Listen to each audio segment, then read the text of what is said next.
త్రిదశ rice, అన్నింటికీ దగ్గరగా, మీ మనసుకి మరింత దగ్గరగా. త్రిదశ రైస్, వేర్ లైఫ్ షైన్స్.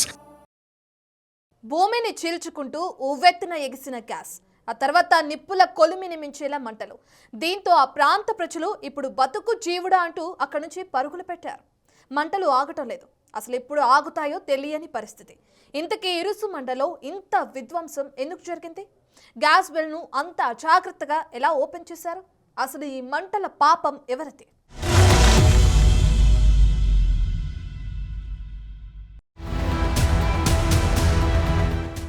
మరోసారి నిప్పుల కొలిమిలా మారిన పచ్చని కోనసీమ. పాత ఆయిల్ రిగ్లో లీకైన గ్యాస్. ముందుగా గ్యాస్, ఆ తరువాత మంటలు. మంటల దెబ్బకు కాలి బూడిదైన కొబ్బరి చెట్లు. కోనసీమ జిల్లా ఇరుసమండ గ్రామం. మధ్యాహ్న సమయం. ఈ ప్రాంతంలో మోరిఫై అనే ఆయిల్ బావి ఉంది ఓఎన్జీసీకి. ఈ బావిలో మరమ్మతు పనులు ప్రారంభించారు. అందులో భాగంగా డ్రిల్లింగ్ మొదలుపెట్టారు. భూమిలో 2500 మీటర్ల లోతున డ్రిల్లింగ్ చేస్తుండగా అన్ఎక్స్పెక్టెడ్ గా భారీ ఒత్తిడితో గ్యాస్ రిలీజ్ అయ్యింది. దాని ప్రెషర్ ఎంతలా ఉందంటే ఆ ప్రాంతం మొత్తం సెకండ్లలో గ్యాస్ వ్యాపించింది. ఆ తరువాత అంతే ఫాస్టుగా మంటలు. దాని ఫలితమే ఈ ఉపద్రవం. మంటల తీవ్రత ఎంతలా ఉందంటే 100 అడుగుల వరకు వెళ్లాయి. మంటల ధాటికి సమీపంలోని సుమారు 100కు పైగా కొబ్బరి చెట్లు కాలి బూడిదయ్యాయి. పంట పొలాలు కూడా దెబ్బతిన్నాయి. మంటల తీవ్రత చూసి ఇరుసమండ ప్రజలు భయంతో ఇళ్లను వదిలి పరుగులు తీశారు. అధికారులు ముందు జాగ్రత్తగా సుమారు 300 కుటుంబాలను సురక్షిత ప్రాంతాలకు తరలించారు. సింపుల్ గా చెప్పాలంటే ఇది బ్లో అవుట్. ఇలాంటి బ్లో అవుట్లను కంట్రోల్ చేయటం అంత ఈజీ కాదు. అత్యంత ఒత్తిడితో గ్యాస్ తన్నుకుంటూ వస్తుంది కాబట్టి దాని దరిదాపుల్లోకి వెళ్లే పరిస్థితి కూడా ఉండదు. ఇరుసమండలో కూడా ONGC team, crisis management teams చేరుకున్నా వారు మంటలు వ్యాపించకుండా చూసుకోవటమే తప్ప ఇప్పటికిప్పుడు చేసేదేం లేదని చెప్పాలి. ఈ మంటలు అదుపు కావాలంటే 24 గంటలు పడుతుందని అఫీషియల్ గా స్టేట్మెంట్ ఇచ్చారు అధికారులు. ఘటనా స్థలానికి చుట్టూ కిలోమీటర్ వరకు ప్రభావం ఉంటుందని అధికారులు చెప్తున్నారు. చుట్టుపక్కల గ్రామాల ప్రజలను అధికారులు అప్రమత్తం చేశారు. అనవసరంగా ప్రజలెవరూ బయట తిరగొద్దంటూ హెచ్చరికలు జారీ చేశారు. స్కూల్స్ ని already morning itself whenever we got the information అక్కడ పిల్లలందరినీ కూడా మొబిలైజ్ చేశాము, ఎవాక్యుయేట్ చేయించాము.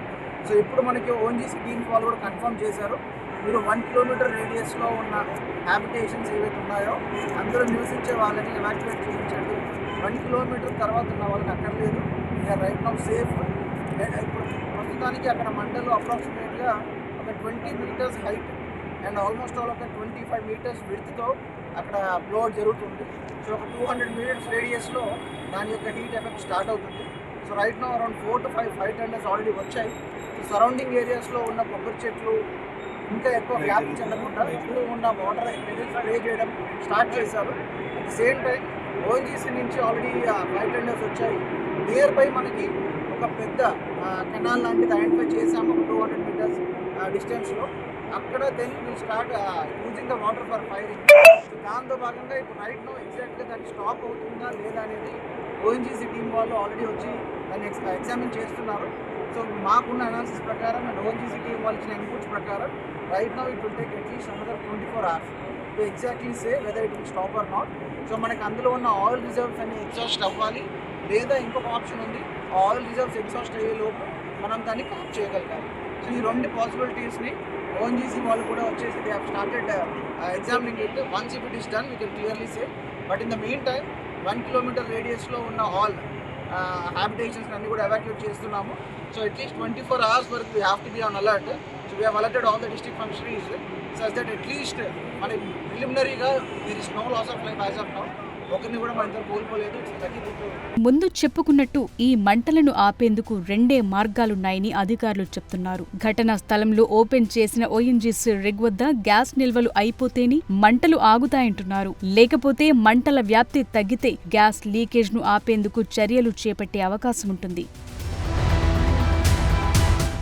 ఓఎన్జీసీ కూడా దీనిపై అఫీషియల్ స్టేట్మెంట్ ఇచ్చింది. పరిస్థితిని అదుపులోకి తెచ్చేందుకు తమ అత్యున్నత స్థాయి బృందాలు నిరంతరం శ్రమిస్తున్నాయని, ఇప్పటికే క్రైసిస్ మేనేజ్మెంట్ టీమ్స్ క్షేత్ర స్థాయిలో ఉన్నాయని, నరసాపురం బేస్ నుంచి అవసరమైన భారీ యంత్రాలను, అదనపు పరికరాలను ఇరుసుమండకు తరలించామంటూ చెప్పింది. అంతేకాదు సాంకేతిక సమస్యలను పరిష్కరించే క్రమంలో అంతర్జాతీయ నిపుణుల సలహాలను కూడా తీసుకుంటున్నట్లు ఓఎన్జీసీ తెలిపింది. ఒకవేళ లీకేజ్ కంట్రోల్ కాకపోతే ఆ బావిని శాశ్వతంగా మూసివేసేందుకు సిద్ధంగా ఉన్నామంది ఓఎన్జీసీ.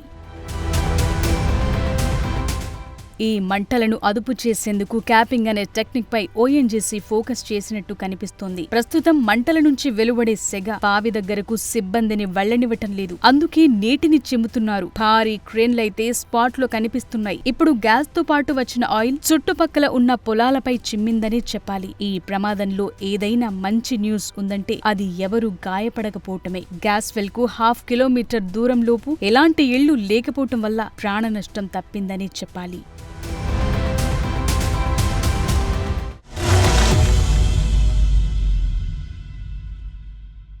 ఓఎన్జీసీ రిగ్గులు, గ్యాస్ పైప్ లైన్లు కోనసీమ ప్రజలకు డేంజర్గా మారాయా? గ్యాస్ లీక్ జరిగిన ప్రతిసారి ప్రాణాలు పోవటమో, తీవ్ర అస్వస్థతకు గురవటమో తప్పదా? ఎందుకు ఈ ప్రశ్నలంటే గ్యాస్ లీక్ కారణంగా అనేక ప్రమాదాలు జరుగుతున్నాయంటున్నారు ఆ ప్రాంత ప్రజలు. ఇలాంటి ప్రమాదాలు జరిగిన ప్రతిసారి కాస్త హడావిడి చేయడం, ఆ తర్వాత మర్చిపోవడం కామన్గా జరుగుతుందనేది వారి ఆరోపణ. మరి ఈ సమస్యలకు ఫుల్ స్టాప్ పెట్టడం ఎలా?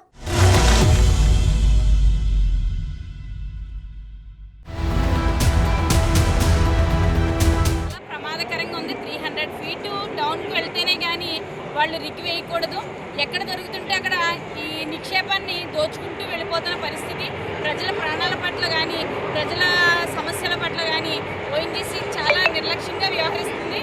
దీన్ని ఖచ్చితంగా ప్రభుత్వం మంచి పరిస్థితులను తీసుకుని దీన్ని ఏ రకంగా అయితే ప్రజలకి ఈ సమస్య లేకుండా ఉంటుందో దాని పరిష్కార మార్గాన్ని వెతకవలసిన అవసరం ఇప్పటికైనా ఉందని అర్జెంటుగా అది గ్రామాల్లోకి, మిగతా గ్రామాల్లోకి వ్యాపించకుండా తొందరగా దానికి సంబంధించి ప్రభుత్వం కానీ, ఓఎన్జీసీ అధికారులు కానీ తక్షణం దాన్ని కంట్రోల్ చేసి చేయాలి.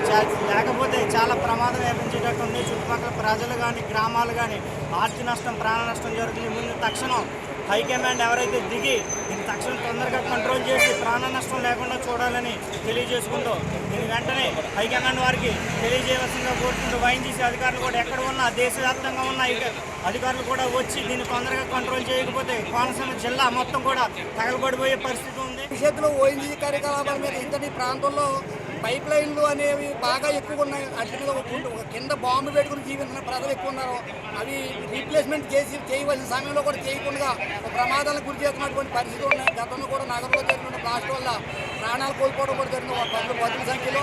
అటువంటి ప్రమాదాలు ఈ ప్రాంతంలో జరగకుండా అండర్ గ్రౌండ్లో ఉన్నటువంటి గ్యాస్ పైప్ లైన్లు మళ్ళీ రీప్లేస్ చేయడమే కాకుండా ఈ ఓఎన్జీసీ కార్యకలాపాలు నిరంతరం ఉన్నతాధికారులు పర్యవేక్షణ చేస్తూ అసలు ఈ ప్రమాదం ఎలా జరిగింది, ఎందుకు జరిగింది, ఓఎన్జీసీ కనీస రక్షణ చర్యలు ఎందుకు చేపట్టలేదు, ఇవే ప్రశ్నలు వేస్తున్నారు స్థానిక ప్రజలు. ఇదంతా చూస్తుంటే మాకు పాసర్లపూడి ప్రమాదం గుర్తుకొస్తోంది. అదే సీన్ రిపీట్ అయితే మా పరిస్థితి ఏంటనేది అక్కడి ప్రజల ప్రశ్న. నిజానికి కోనసీమలో ఓఎన్జీసీ గ్యాస్ లీక్ అనేది ఎప్పుడూ జరుగుతూనే ఉంది. ఇలా బావుల్లోనో లేదా పైప్ల వద్ద లీకేజ్ కారణంగా ప్రమాదాలు జరుగుతూనే ఉన్నాయి. ఎప్పటికప్పుడు చర్యలు తీసుకుంటామని, ఇకపై మరోసారి ఇలా జరగకుండా ముందస్తు చర్యలు చేపడతామని ఓఎన్జీసీ చెప్తూ వస్తున్నా ఇలాంటి ప్రమాదాలు మాత్రం ఆగటం లేదు.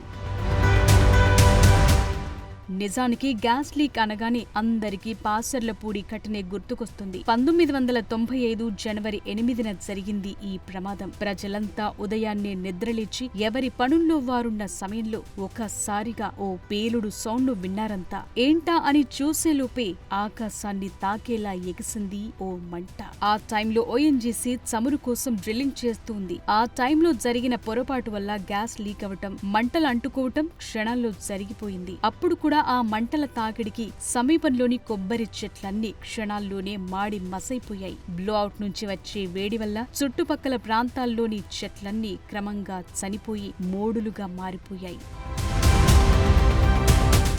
పాసర్లపూడిలో వచ్చిన బ్లోఅవుట్ ను కంట్రోల్ చేసేందుకు చెయ్యని ప్రయత్నం లేదు. విదేశాల నుంచి కూడా నిపుణులు వచ్చి ప్రయత్నించారు. ఎట్టకేలకు 65 రోజుల తర్వాత ఆ మంటలను కంట్రోల్ చేశారు. ఆ టైంలో మంటలను ఆపేందుకు 65 రోజుల సమయం పట్టింది. అంటే జనవరి 8న మంటలు రాజుకుంటే మార్చి 15న అదుపులోకొచ్చాయి. ఆ 2 నెలల పాటు పాసర్లపూడి పేరు నేషన్ వైడ్ గా మారుమోగింది. 1995కు ముందు తరువాత కోనసీమలో చిన్న చితక బ్లోఅవుట్లు వచ్చిన పాసర్లపూడి బ్లోఅవుట్ మాత్రం మరువలేని ఓ చేదు జ్ఞాపకం. ప్రస్తుతం ఇరుసమండ బ్లోఅవుట్ కూడా ఇలాంటి సీన్స్ రిపీట్ చేసే అవకాశం లేకపోలేదు. కానీ ఇప్పుడు టెక్నాలజీ పెరిగింది. దానికి తగ్గట్టుగానే ఇలాంటి పరిస్థితులు ఎదుర్కోవటంలో మరింత అవగాహన పెరిగింది. మరి ఈసారి కూడా బ్లోఅవుట్ ను కంట్రోల్ చేసేందుకు ఎంత టైం తీసుకుంటారనేది ఇప్పుడు ఇంట్రెస్టింగ్ గా మారింది. కానీ పాసర్లపూడి ఘటన తర్వాత ఓఎన్జీసీ చాలా కీలక నిర్ణయాలు తీసుకుంది. మొదట బ్లోఅవుట్ ప్రింటర్ ని డెవలప్ చేసింది. ఇది బావి ముఖద్వారం వద్ద ఉండే ఒక భారీ వాల్వ్ అని చెప్పొచ్చు. అదే సమయంలో భూగర్భంలో ఒత్తిడి ఒక్కసారిగా పెరిగినప్పుడు సెన్సార్లు వెంటనే గుర్తించి ఆటోమేటిక్ గా సీల్ వేసే విధానాన్ని తీసుకొచ్చింది. ఒకవేళ ఆటోమేటిక్ సిస్టమ్ ఫెయిల్ అయినా దూరంగా ఉండి రిమోట్ ద్వారా లేదా మాన్యువల్ గా బావిని సీల్ చేసేలా ఏర్పాట్లు చేశారు. అంతేకాదు క్రైసిస్ మేనేజ్మెంట్ టీమ్ ను ఏర్పాటు చేసుకుంది. వీరికి అమెరికా, నార్వే వంటి దేశాల్లో ప్రత్యేక శిక్షణ ఇప్పిస్తారు. ప్రస్తుతం ఇది టీం ఇరుసమండలో వర్క్ చేస్తోంది. నిజానికి ఇప్పుడున్న టెక్నాలజీ సహాయంతో ఇలాంటి ప్రమాదాలు జరగకుండా అనేక రక్షణ చర్యలు ఉన్నాయనేది మనకర్థమవుతోంది. డ్రిల్లింగ్ సమయంలో గ్యాస్ ప్రెషర్ పెరిగినప్పుడు బ్లోఅవుట్ ప్రివెంటర్ అనే మిషనరీ బావిని ఆటోమేటిక్ గా సీల్ చేయాలి. కానీ ఇరుసమండలో అది ఎందుకు పని చేయలేదు అనేది ఇప్పుడు మెయిన్ క్వశ్చన్. అసలు ఈ ప్రమాదం మానవ తప్పిదమా, సాంకేతిక తప్పిదమా అనేది తేలాల్సి ఉంది. అదే సమయంలో ఓఎన్జీసీ చెప్పినట్టు 24 గంటల్లో మంటలు కంట్రోల్లోకి వస్తాయా లేదా అనేది కూడా చూడాలి.